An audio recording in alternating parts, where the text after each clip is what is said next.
Good. Yep. Very difficult road trip coming up. We're going to head to Dallas, and then from there we'll head over to Tulsa to play SMU, and then Tulsa. So long AAC conference road trip. So we know it's going to be a great challenge for us.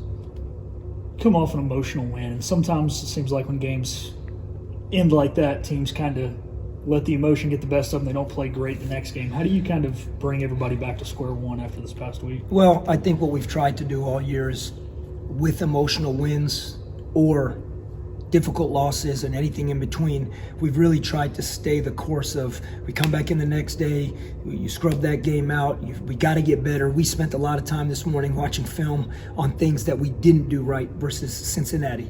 I feel very fortunate that we won the game, but we attacked those things and we set the table very quickly, knowing how difficult a game it's going to be going up against SMU. And you know it, and so we don't let it just linger out there. We address that right away.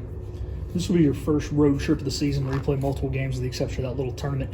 How is you going to watch film, meet, practice with those couple days between being out on the road? Yeah, I think we've gotten accustomed to do it. What you basically try and do is the same schedule you would have at home, you do it on the road, but you do actually have more time to meet. You have a few extra meetings, extra film meetings. You don't get quite as much gym time, but your actual meeting preparation in the film room, in the hotel ballrooms, walkthroughs, things like that. So we'll attack it that way, just like you would in any preseason tournament, postseason tournament.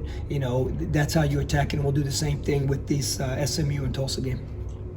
Tulsa, I know it's 2 games away, so you're probably not thinking about them much yet, but so anytime we get a chance to talk to you, they got the one kid, I can never pronounce his name, leading the conference in rebounding.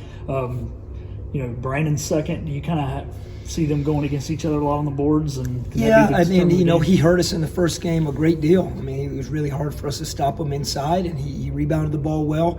Like you said, we have not dove into that game yet, as we know what at hand is trying to go compete and play well in Dallas versus SMU. But I think we try to make offensive rebounding, defensive rebounding an identity for our team. No different than I know SMU does and Tulsa does. And they have one of the very best, Tulsa meaning rebounders, but going in to face SMU with Effie Adoji and they're a big team, really big team. Those guys came in off the bench, Ambrose Hilton, Effie, those guys, they really hurt us in the first game. So regardless of where statistics are individually for any of our guys, we know we just have to stay focused on rebounding the basketball so to give ourselves even a chance. How is Javon Small's recovery going? It's going well. He's working every day. He's rehabbing. I know there's still no timetable, and we don't know what that looks like as far as this season in terms of still playing. But he is really, doing a great job working every single day. And again, I keep saying this: his vocal leadership, his leadership as a point guard from the bench and in the locker room has been really impactful to our team. Coach, you guys challenged Ezra to become more of a better rebounder earlier this season. How's he kind of answered that challenge? Yeah, that is a great point, and just very proud of Ezra. We talk about it every day with him. I called him the other night after the game, after everything had settled down, the emotion, and I got a chance to finally look at the box sheet, the box score, and I look at it. I didn't realize he had 14 rebounds, and I got on a FaceTime with him right away, and I said, man, I'm so proud of you. I didn't realize that you had 14 rebounds, but you said it. We did really challenge Ezra, and understanding that he can be one of the better rebounders in this conference, and he should want to be. And it was just fundamentally working on it, but it's also mindset, and it's also understanding how important a part of the game that is. And give him all the credit because he has bought 2 feet into it. And now I think he's had back-to-back double-doubles. He's had multiple games where he's had 10-plus rebounds. And I just think that's so big for his growth individually and our growth as a ball club.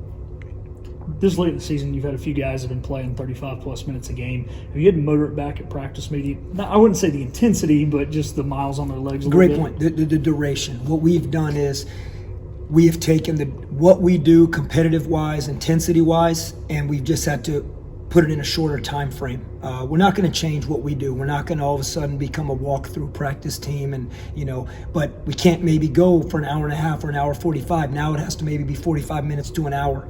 And so the intensity of what we do and how we try and practice every day is going to be the same. It's going to stay that same blueprint, but we are definitely having to, and we have shrunk the duration of it.